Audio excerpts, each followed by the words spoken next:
One of our families in college recruiting got a $150,000 scholarship to a D2 school. This was about a week or two ago, and I want to walk you through how we were able to make this happen, some of the adjustments that we made, and some things that you should be considering if you are a parent of a high school athlete in the college recruiting process. So you can see he says she received $150,000 in scholarships for 4 years, and I honestly didn't think this was a possibility. And there's a lot of families who say things like this because they know that their kid is not a top-level D1 player, and they didn't even understand or know that a scholarship of this size could be on the table, because most people associate scholarships that are this large with Division I schools. But there are huge scholarships available at the D2 level, at the NAIA level. And so, in fact, the majority of families that we work with don't have a top-level D1 athlete. You know, most of the top-level D1 athletes out there, they don't really need to work with somebody like us, because their kid is so good that they're just going to get found regardless. You know, every once in a while, we'll get a family like that. We just had a family commit to a Power 4 school, so I'm not saying that we don't ever work with families like that, but the majority of families that we work with are ones just like this, and they get so surprised when they're able to get money like this outside of the Division I level, or even at like a low-level D1 school or mid-major school, something like that. Now, if you don't know who I am, my name is Jack Kruger. I run D1 scholarships. So when I say, hey, we helped this family, that's what I'm referring to. We've worked with hundreds of athletes across 13 different sports. We've sent hundreds of thousands of emails to college coaches. We've reviewed thousands of highlight videos. We've generated millions of dollars in scholarships. I don't know the exact number. I'm not going to make it up. But point is, we know what we're doing. So, quick disclaimer before I show you more here. Let me be clear in saying that individual results depend on work ethic, strategy, talent, luck, ability to follow directions, participation, and other factors. I do not promise that you will achieve results like the following testimonials. 7% of high school athletes will play college sports. 2% will get scholarships. I by no means want to be illegal in promising you something that I cannot guarantee. And so I just want to tell you that I can't guarantee your results. I'm simply showing you what we have helped other people achieve. So the first thing that we did to help them achieve this result is something really revolutionary, and that's that we contacted more schools. Now, on the one hand, this doesn't sound revolutionary because it's very basic. On the other hand, very few families actually do this. And too many families wonder why they don't have very much interest or scholarship offers in the process. And it's because nobody knows that their kid exists, right? And so I like to talk about exposure because everybody knows that word. Everybody uses it in recruiting, you know, and it's commonly understood. But I honestly don't think that it is. Because people think that contacting 20 to 30 schools is exposure. The definition of exposure is getting as many coaches as possible to know who your kid is. That's literally what it is. Exposure means getting in front of as many college coaches as possible. So 20 to 30 schools is not exposure, right? You're talking about like a fraction of the overall pie that you should be getting in front of. Now, if your kid is like a top-level D1 athlete, like we talked about, you could probably get away with contacting 20 to 30 schools because your kid is that good. You're probably going to tournaments, they're getting noticed immediately because they're bigger, faster, stronger, more talented than everybody else. You could get away with 20 to 30 schools. But if your kid is not a top-level D1 talent, you cannot expect to contact 20 to 30 schools and have it work out for you.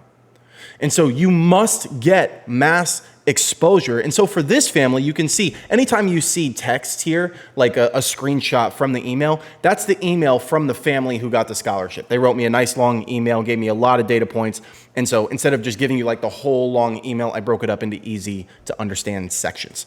So he says, look at this. She went from having a list of around 30 schools she had been contacting before we started working with you. We ended up reaching out to over 160 schools. So look at this, more than 5x'd the amount of exposure that his daughter got. Now, I have telepathy, and I probably know what you're thinking right now, and you're probably thinking one of three things. You're thinking, I'm not interested in 160 schools. My kid isn't interested in that many schools. You're thinking, I didn't even know that many schools existed. Or you're thinking, great, even if I am interested in that many schools, Even if I do know that they exist, I don't have the time to contact all of them. And the reason that I know what you're thinking is because literally every single family that we have ever worked with has said one of these three things before working with us. Everybody says the same thing. So it doesn't surprise me anymore. It did in the very beginning because I was like, wait, how do we not get, if we just contact more schools, we'll get more opportunities. But I got a lot of pushback on this and I continue to. And so let's just admit that there's pushback here. I totally understand that you're probably not interested in doing this. I highly encourage you to consider otherwise, which all the families that have worked with us have done now, and they likely have seen better results than what they were getting before.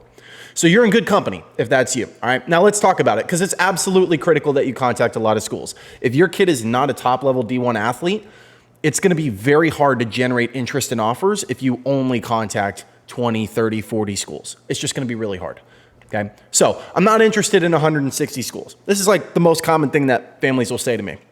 The first thing I just want to let you know and kind of give you some insider info is that you can expect about a 10% reply rate to your emails or DMs to college coaches. Now, it depends on the talent of your kid. It depends on the level of schools that you're reaching out to. Depends on how early or late you are in the process. Depends on how good your subject line is, your emails. Are you using follow-up emails? Are you sending video? What video are you sending? How is it organized? There's a bajillion factors that go into this. Right? But on average, you can expect that 10% of coaches are going to positively reply to your emails, which means that if you contact 20 to 30 schools, if you're doing the math in your head, 10% of that is what? 2 to 3, right? 2 to 3. That's not exposure. You're not talking to very many schools. That's a problem, right? The second thing is that the rich get richer in college recruiting. It's not just true in life, it's true in college recruiting. The more interest in offers that you have, the easier it is to get more interest in offers. Because you're attractive. You're perceived as more valuable if more people want you. Coaches want to be able to look at a player and say, wait, there's other coaches who think that this player is good, right? Because a lot of recruiting evaluation is subjective, right? Unless your kid runs track or they're a swimmer where it's like, who's the fastest? It's all stopwatch based. Unless that's the situation, recruiting is subjective. College coaches want to be able to look at a kid and know, wait, there's other people who think this kid is good too, right? So you are perceived as more valuable if more people want you. Also, you're going to get interest in offers so that you can use them as leverage against the schools that you are most interested in. The common example that I use for this is think of the school that your kid most wants to go to, right? Everybody wants to go to the University of Tampa. I don't know why, but University of Tampa or Stanford or Vanderbilt, whatever the school is in their head, right? Let's say that school comes along. They actually show interest in your kid. And you're like, what? I was not expecting this. I didn't know my kid could play there. But they're the only school that you're talking to. So they call your kid. Tampa calls your kid. Stanford calls your kid. They're getting to know them. You're so excited. They're having a phone call. And then they ask, who else are you talking to? And you say nobody because you only contacted 20 to 30 schools. All of a sudden that coach goes, ooh, why not? I mean, we have a really good program. So wouldn't other schools that have good programs also be interested in this kid if they were actually good? And all of a sudden, all this momentum that you had with your favorite school, gone in a flash. Now that coach has doubt that your kid is actually good. That's a problem. So you want to get interest in offers so that you can use it as leverage against the schools that you're most interested in. And then finally, I'll mention this because I've just seen it time and again. And this is one of those things that you don't really believe until you see it with your own eyes. So yeah, it's true. You just have to trust me on this one. But it's what I call the ugly duckling to swan. It's when a school shows interest in a kid, or you have these 160 schools. You're like, we're not interested in all of those schools. But there's likely a school in that batch that is actually a great fit for your kid. And so that school comes along, and your kid's like, ugh, I don't want to go there. And you're like, ugh, I don't want you to go there. But they're the only school that you're talking to. And so you're like, you know what? You might as well just take the call. And so your kid starts talking to that coach, and you're like, oh, you know what? I actually really like the coach. I don't like the school, but I really like the coach, right? And so what ends up happening is that coach says, hey, you know what? We'd love to have you on a visit. I know you're not completely sold on being here, but just come out, see what it's like. And your kid's like, well, I don't have anywhere else to go. I'm not talking to anybody else, so I might as well just go. And then your kid goes on the visit, starts looking around and goes, this is not what I expected. This is a lot better. Actually, I could see myself here. And all of a sudden, the ugly duckling becomes a swan. And the catalyst for all of that happening was you reaching out to more schools. That was it. And I've seen this happen time and time again. There are what I call hidden gem schools. Schools that would be a great fit for your kid that you have never heard of or that you are not interested in right now. Promise you, seen it time and again. Second thing you might say, I didn't even know 160 schools existed. There's actually a lot more than 160, which means that there's a ton of opportunity out there. Now, it does depend on the sport that you play. If your kid plays rugby or your kid plays men's volleyball, then yeah, there aren't that many schools out there. But if your kid plays a normal mainstream sport, baseball, basketball, football, soccer, lacrosse, volleyball, like women's volleyball, softball, there's hundreds of schools out there. There's a ton of opportunity. Third thing, I don't have time to contact 160 schools. This may be true, but it doesn't change the fact that your kid would be in a much better recruiting position if you did have the time to do that. So instead of saying you don't have the time, find a way. Don't make an excuse saying, well, yeah, I don't have the time to do that. This guy, right, just saved $150,000 on scholarship. What could you do with $150,000? Imagine somebody in your family needs surgery and you have $150,000 extra dollars. Would be helpful, right? Imagine taking a family vacation. Imagine just having bills around the house. Imagine not going into a ton of debt. Like, there's some crazy things that you could do with that much money. And I'm not promising that you could get that much money. But don't you think it's worth trying and figuring out the time? We're talking about even small scholarships, $20,000 to $50,000. That's a lot of money. Now, manually sending 160 emails is extremely hard. But we help families solve this problem, so maybe consider working with us. But can we at least agree that if you did contact 160 schools, you'd probably have more interest in offers than you have right now? Can we agree on that? I believe that we probably can. So here's the thing. Look what happened here. So she went from having a list of 30 to 160. From those emails, she was in communication with 64 schools. 64! And then look at this. You might be like, well, yeah, Jack, I've gotten all those automated invites as well. No, like that doesn't mean that they're interested. Look at his next line. This definitely does not include all the generic responses and automated camp invites. These are all personal interest from these coaches. If you add the generic and automated responses, you're talking probably 100, maybe even more than that. We're talking about 60 plus schools that were genuinely interested. And let me remind you that this player ended up committing to a D2 school. They're not a top level D1 athlete. So it's not because they were some, amazing phenom talent. No, they were good enough to play at the next level. You're not going to get a scholarship to play in college if you're not good enough to be there. But they weren't a top level D1 talent. What happened? They simply got exposure. They got exposure. That's what happened. These were coaches who were actually interested in her after receiving the emails and watching the videos. So this interest that she got was extensive, 60 plus schools, which, by the way, is almost a headache. That's like too much interest. But guess what? Then you get to do what I call trimming the fat. Trim the fat, take the schools that you are most interested in, and boom, now you have 20 schools that you're really, like, that's amazing. I would much rather have the problem of having too much interest and have it be overwhelming. We can help you with that. Than have you not have enough interest and be sketched about where your kid is going to play or if they're going to be able to continue their career, right? Second, the interest was genuine. These are real conversations, not generic camp invites or automated responses. Also, let me say, by the way, even if you get automated responses and generic responses, you should be doing something with them. If you're not, you're missing out on potential interest. Don't just say, oh, I got these, and then throw them away. You're wasting opportunity. I'm not saying that they're, really great signals where coaches are actually interested. No. I'm not saying that. I'm saying it's worth your time to see if you can turn that into something genuine. And then finally, growing daily. If you see here, he says it was growing daily. Just interest continuing to come in. That's exactly what you want. Second thing that we did is we dialed in their recruiting video. Let me make this very, very clear. If your kid plays a skill-based sport, this is something that's not, remember I was talking about track or I was talking about swimming and how it's time-based. It's all based on the stopwatch. And how these other sports, it's actually subjective. Evaluation is subjective. So if your kid plays a skill-based sport, baseball, basketball, football, soccer, lacrosse, volleyball, softball, water polo, then video is the most important part of your recruiting process. It's not your stats. It's not your coach's recommendation. It's not your awards or your accomplishments. It's video. College coaches want to be able to see with their own eyes what they are getting. Now, most people use a 3 to 5 minute highlight video to showcase talent initially. Do not do this.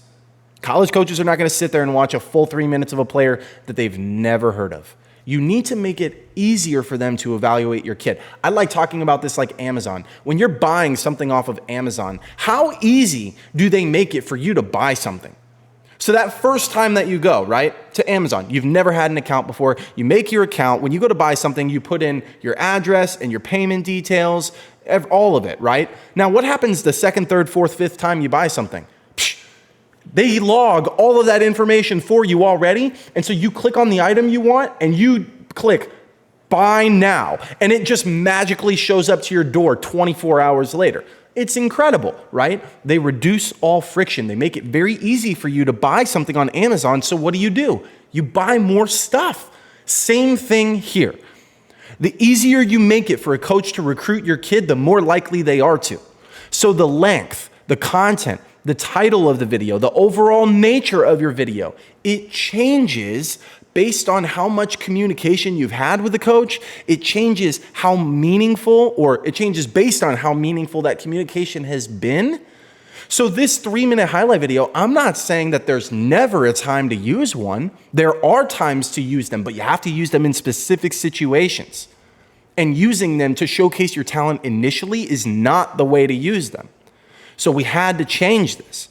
We had to start using the video that they had in the right manner at the right time. You want to hit coaches with the right piece of evidence at the right time, based on where you're at. And that's going to be different for every school. You can't treat all schools and put them in the same bucket and treat them all the same way. You have to treat each one like its own individual relationship, because guess what? That's exactly what it is. Third thing that we did, we sent a lot of emails. By the way, I know I kind of skipped over this. This is absolutely critical. You must do this. You must dial in your video. You must take it seriously. You must get a lot of it. You got to use the right video at the right time. You got to organize it properly, make it really easy for coaches to go through it. All those things are incredibly important. So third thing, we sent a lot of emails. They literally sent 1,150 emails. You can see this. So thanks again for all your help in the process. Information, knowledge you are able to provide is invaluable. I wanted to give you a breakdown of what it took for this to happen. I love that. He goes, it's not just like this thing showed up on our doorstep, which it didn't, by the way. This family has a very unique story with the school that they committed to. It's crazy. Maybe I'll share it with you at the end of this. Like, it's a crazy story.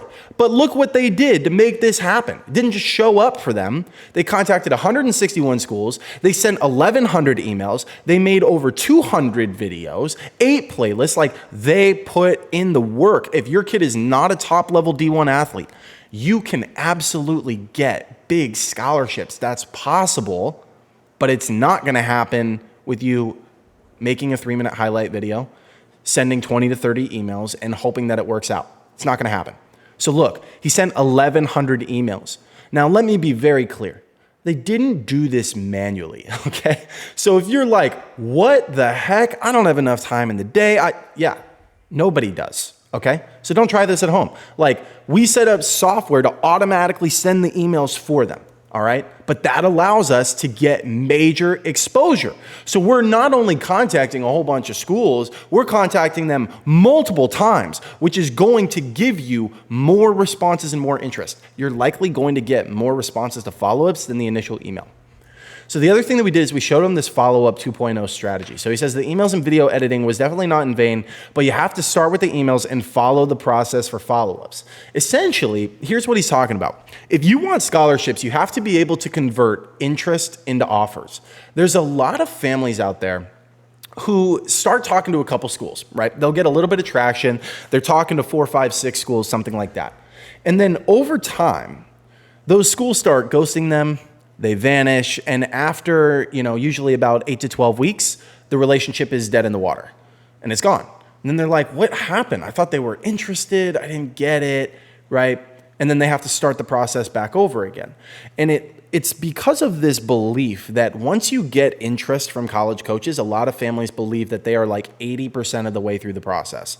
You're not 80% of the way through the process when you start talking to schools. You're like 20% of the way through. You still have 80% to go. If you're not able to turn interest into offers, you're going to be stuck in this cycle of getting interest, losing it, getting interest, losing it. I call this the leaky bucket problem. It's this bucket, right? And if the bucket has a hole in it, you can pour as much water as you want into it, but what's going to happen? All the water is going to come out the backside. And the same thing is happening for families. They're pouring a bunch of interest into their bucket, but it keeps flowing out because they're not sure how to follow up with college coaches, how to build relationships with college coaches. Instead of actively moving the relationship forward, they're simply waiting back and saying like, all right, well, the coach showed interest, so he must be tracking our kid. She must be watching exactly what our daughter is doing. No, they're not doing that. You have to solve the leaky bucket problem if you want interest in offers and recruiting. So you have to be able to generate interest in the first place, right? That's exposure. You have to be able to do that. Then you have to be able to turn the interest into offers, and that is only when the scholarships come. You're not getting a $150,000 scholarship if you're not able to get on coaches' radars and you're not able to turn the interest into offers. It's simply not happening. So we contacted more schools. We dialed in their recruiting video. We sent a lot of emails. We turned interest into offers with follow-ups. To be clear, there's a bunch of other stuff that we did, right? But like these are like the big main ones that you can probably take and start using to do yourself. And keep in mind, this is one athlete. Your situation is likely different depending on, whatever sport your kid plays, the position, the grad class, their personality, the team they play for, the state they play in. Like there's a lot of other factors. Your process is not going to look exactly like theirs. You can't do exactly what they did and expect to get results. Like it might be different for your kid, right? Recruiting is individual. There's no cookie cutter method. There's principles that apply to everybody. Like you should be getting in front of as many college coaches as possible. I would say that for literally everybody, but how that happens, that changes based on the player, their strengths, their weaknesses, what sport they play, the time of year. Like there's a lot of stuff that goes into that. So every situation is different, but boom, talking about a $150,000 scholarship. Now, real quick, I want to tell the story. I'm going to make this really, really brief, but I want to tell a story of what happened with this school because I think you look at a $150,000 scholarship and you think it came easy, and this absolutely didn't. So here's what happened. This family, sorry, this GIF is going to drive me crazy if I see this, so we're just going to zoom up a little bit. And in fact, let's just make me bigger, while I tell this story. So here's the deal. This family started talking to this school that they ended up committing to. Or, this was probably 4 months ago, something like that. They started talking to him. The coach was very interested, started texting the kid back and forth. And the kid was mentioning, I'm going to these other showcases and camps. And the coach texted her and said, hey, you know what? We're having an event. Why don't you just come here and we'll make you our first recruit of the 2026 class? And it's like, oh, fantastic, right? So that's a great sign of real interest. So we talked about it. She was interested in the school. So I said, yeah, you should definitely go there. That's worth your time. So she goes to the event. She plays really well. She's talking to the coach. When she's there, coach says, yeah, we'd love to have you here. She says, you know what? That's awesome. Let me think about it a little bit, right? Because she still felt like, I could maybe get some other interest because we were talking to some other schools. So she says, let me think about it. So she and her dad, they go to the airport to fly home. When they're sitting in the airport, the daughter turns to the dad and says, Dad, that's where I want to be. I really want to go there. And the dad goes, awesome. I think it's a great fit for you. I'm so excited. Text him, let him know. So she texts the coach. She says, hey, I'm in, I want to be here. Nothing. Didn't hear from the coach. She calls him. Nothing. Didn't hear from the coach. Literally did not hear from that coach after they said, we'd love to have you here for 4 months. So think about that. Your kid accepts an offer to a school and you're like, yes, the process is done. This is an amazing fit. All these great things. And the rug gets completely wiped out from under you. And you're like, what do we even do? How do we proceed? Do we go get more interest? What do we actually do now? I don't think we have this offer. He hasn't said anything back. And they didn't hear from this coach for 4 months. We followed up with texts, emails, phone calls, gone. And so I told this family, I said, listen, you have to assume that you're never, ever going to talk to this school again. We have to protect the downside. We have to mitigate risk here. So we have to go get more interest. That's exactly what we did. That's why you're seeing that she ended up talking to 60 plus schools, right? We had backup plans. We had leverage, which is great. And then all of a sudden, 4 months later, this coach comes out of the woodwork, right? Sees her at an event. They say hello.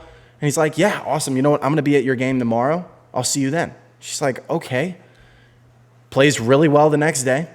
And then all of a sudden, coach comes through and says, yeah, you know what? I'd love to have you. Here's a $150,000 scholarship. And so she's like, wait, walk me through what happened before. Like, why did you vanish? What happened? And he literally gave what I'm going to call like a trash reason. But he basically said, I wanted to focus on my family. It was kind of over the holidays for 4 months is kind of what I'm thinking, but it is what it is. Says, yeah, I just want to focus on my family, and now I'm excited to kind of take you on. I think that you would be a great fit for us. And gave her a $150,000 scholarship. She loves the coach. She loves the school. So they took it, and they accepted it. And so it's just amazing to think that there were 4 months of agony where this family just had no idea what was going on. And it's really easy to see 150 grand on a scholarship and just assume, oh, it must have been easy for this family. It's never easy. Let me tell you that. It's never easy. You want to work with us? It's never easy, ever. That's because recruiting is hard. It's an emotional roller coaster. Anybody that tells you that it's easy is trying to sell you something, a pipe dream. That's what they're trying to sell you. It's not easy. Unless you're the top of the top of the top of the top. That's the only time that it's easy. For everyone else, especially the majority of families that we work with, where your kid is good, but they're not the best of the best, you have to work for this. It's not going to be easy, but it's going to be worth it. Your kid gets to go on to a 4-year school. That's awesome. They get a great education. They get to meet lifelong friends, make great memories. You get to subsidize education, maybe, right? Tuition, you're getting potentially a scholarship worth tens or hundreds of thousands of dollars. Like, you're setting your kid up for success. I mean, there's just amazing things that could come from this. So let's keep going here. Make me smaller, move me over. I want to give you a couple other examples because I think you might be looking at this going, yeah, I don't know if I believe you. I think that probably this is an outlying circumstance. And sure, not every family is going to get 150K, but I just want to show you. By the way, let me hit this disclaimer again because I'm about to show you some awesome results. That disclaimer, same one as I showed you before. Let me be clear in saying that individual results depend on work ethic, strategy, talent, luck, ability to follow directions, participation, and other factors. I do not promise that you will achieve results like the following testimonials. Here's a family, $175,000 in scholarships, so 10 offers, $175K. And again, you might be thinking, this is a top-level D1 player. And it's true, this player got some D1 interest, but guess what? Committed to a D2 school. How about this family? $116,000 scholarship, 29 grand a year. Can't remember, this family was either NAIA or D2. I can't remember which one, but it wasn't D1. There's another 100K plus scholarship, not at D1 level. Or how about this family? Top 25 NAIA school, 30 grand a year, over 4 years is what? 120K. This family, 19K a year. Between athletic and academic, that's 76 grand a year. This was a D2 school, right? Happens over and over and over again. So if you want to explore working with us so that maybe you could get your kid to an awesome school, no promises or guarantees, but I'm happy to show you exactly what I showed all these other families and what we do with hundreds of families. So if you're interested in that, you can click the link in the description of this video and you'll find some next steps. Go ahead and follow those, okay?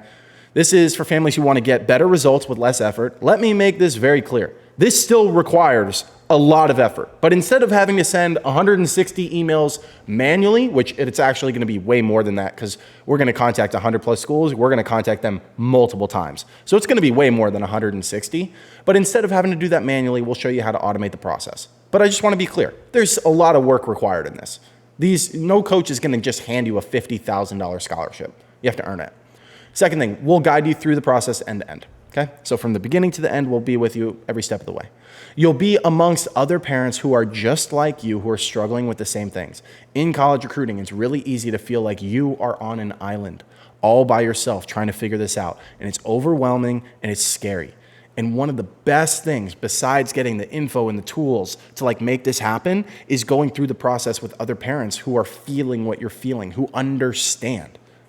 That's one of the coolest parts about this. Be with other families who get it. who are with you. That's great. Get a competitive advantage. You'll be doing things that nobody else is doing, period. And then possibly get a scholarship worth tens or hundreds of thousands of dollars. You know what I'm about to say. No promises. We do not make promises like that. But we've had many families who do. So if this is something that you're interested in, you can click the link in the description. You'll find some next steps. To be clear, this is just for parents. It's just for parents. So if that's you, go ahead and click that button. Otherwise, I will see you guys next time.